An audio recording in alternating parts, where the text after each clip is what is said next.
Ճակատագրական հանդիպումներ, ապրումներ, ճշմարտության որոնում։ Ստանիսլավսկու անվան ռուսական դրամատիկական թատրոնում Ալեքսանդր Կուպրինի համանուն վիպակի հիման վրա բեմադրված յամա ներկայացման առաջնախաղն է։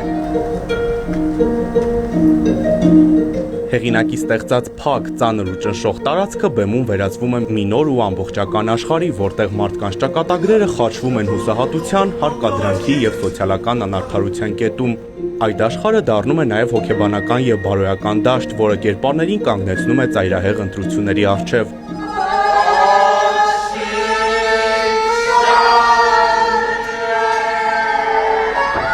Ներկայացումը պարզապես պատմություն չէ մարդկային ողբերգության մասին, այլև սոցիալական զգուշացում է, մերկացնելով մարդկային անտարբերության դառնությունը։ Երկու գործողությամբ դրամայում Աշխարհիկն ու Սրբազանը միաձուլվում են խորհրդանշական մակարդակում, մշտապես փոխադարձաբար բացահայտելով ճշմարտությունները։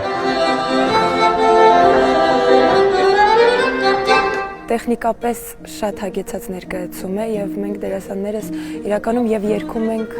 եւ պարում ենք, եւ խաղում ենք, եւ անընդհատ բեմում ենք։ Դրա համար պետք է անընդհատ լարված լինենք, ուշադիր լինենք եւ այդ ամենի ընթացքում հասցնենք էմոցիոնալ խաղալ։ Միշտ գիտեմ, որ ես հիմա բեմում եմ, ես լիարժեք անկեղծ եմ լինում այդ ժամանակ, բայց ես գիտակցում եմ, որ սա դեր է։ Կերպարները, որ նայում եմ դերերը, սկզբում առաջին հերթին նայում եմ որպես մարդ, ես չեմ ընկալում, որ դրանք ինչ-որ գրված կամ հորինված կերպարներ են, ես իրենց համարում եմ, որ իրենք ապրել են, ապրում են ու կապրեն։ Իմ կերպարը, կոնկրետ Լյուբայի կերպարը, հնարավորություն է տրվում, որ ինքը այստեղից գնա եւ իրեն տանում են։ Բայց երբ որ տանում են, նորից իրեն այսպես ասած հետ են ուղարկում, դուրս են անում ու ինքը ուրիշ ճանապարհներ փնտրում է, հավատացեք գնում է ուրիշ տեղ, որ աշխատի, բայց ժամանակին հատուկ անձնագիր էին տալիս աղջիկներին, որ իրենք այդ անձնագրով արդեն երևում էր, թե իրենք նախապես ինչ սա որտեղ են աշխատել ու իրեն ցավոք սրտի հնարավոր չեղավ ուրիշ գործ գտնելու եւ կամ պետք է փողոցում մնայիր եւ մահանայիր, կամ նորից վերադառնայիր այստեղ։ Իսկ ես կարծում եմ, որ դա կյանքը գերագույն նվեր է, որը որ մեզ տրված է եւ յուրաքանչյուրը փորձում է միջև հնարավորինս պահպանել ու այսպես ասած ապրելու համար կարելի է ինչ-որ այսպես ասած բարդությունների եւ տանջանքների միջով անցնել։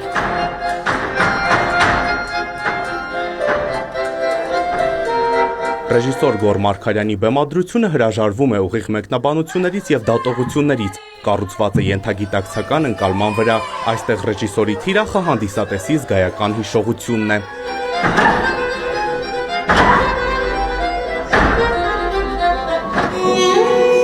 Յամա ներկայացման կերպարները գոյություն ունեն հոգեբանական բազում վիճակներում, որտեղ լռությունն ու չլսվող ճիչերը հաճախ ավելի խոսուն են։ Դերակատարները բեմում կամուրջներ են կառուցում դեպի յուրաքանչյուր կերպարի ներաշխարհը, հանդիսատեսին ներգրավելով ոչ թե արտաքին գործողությունների, այլ ներքին ապրումների հոսքի մեջ։ Այս կերպարը, այս պատմությունը իմ մեջ մի քանի հարցեր բարձրացրել փորձերի ընթացքում։ Փորձում էի պատասխանը գտնել,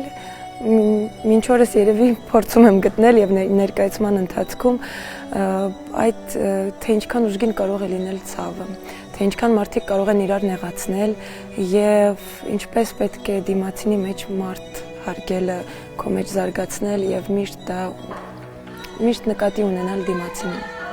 Եվ յուրաքանչյուր մարդ պետք է հասկանա, որ այնպես պիտի ապրի, որ հանկարծ չհայտնվի այն փոսում, որտեղ որ հայտնվել են այս աղջիկները։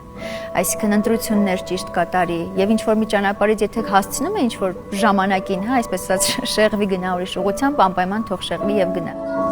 Խտացված ճակատագրերի հանդիպավայրը յաման կարևոր հիշեցում է, որ ամենացավոտ եւ ամենաճշմարիտ հարցերը հաճախ մնում են առանց պատասխանների, իսկ թատրոնն այն վայրերից է, որտեղ հնարավոր է դրանց շուրջ երկխոսել։